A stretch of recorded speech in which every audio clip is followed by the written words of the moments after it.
Qeveria paralajmëron ortakët në aeroportin e Florës se përplasjet mes tyre dhe mbajtja penge objektit nuk do të tolerohen dhe se për ta do të ketë penalitete. Ministri Enea Karakaçi deklaroi se situata e krijuar po vlerësohet dhe se së shpejti do të jepet një zgjidhje në zbatim të kushteve të kontratës.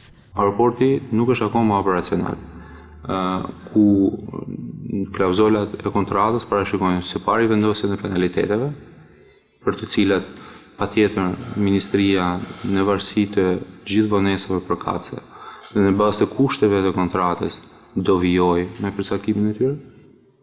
Dhe pastaj vijojnë që nga dërgimi i një plani mitigues për, le të themi, rregullimin e pasojave të kontratës, që mund të rezultojë në, le të themi, shtyrje të afatit të kontratës koncesionare, apo deri edhe në zgjidhje të njëanshme të kontratës koncesionare në varësi të, le të themi, argumenteve ligjore.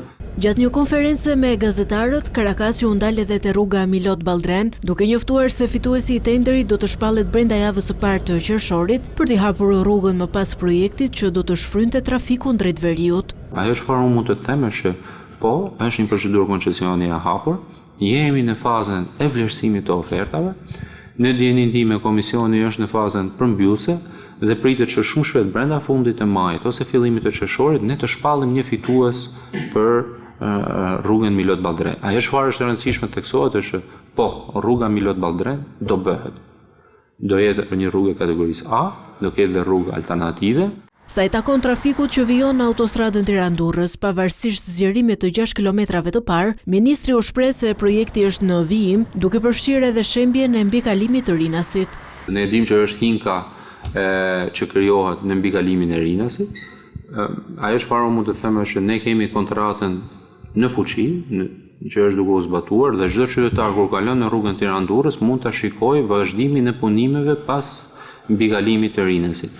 Pjesë e kësaj kontrate të lidhur është, le të themi, shembja e mbikalimit të Rinasit, krijimi i një mbikalimi të ri me 4 kursi dhe vazhdimi edhe me 2 kilometra të tjerë i kursive shtesë që të cilat janë duke u punuar. Dhe kjo do japi dhe një shfryerje edhe më të madhe trafikut të rrugës Tiranë-Durrës. Enea Karakaçi shtoi se brenda vitit 2027 do të jetë në funksion edhe hekurudha Tiranë-Durrës, duke rikthyer stacionin e trenit aty ku ka qenë në kryeqytet.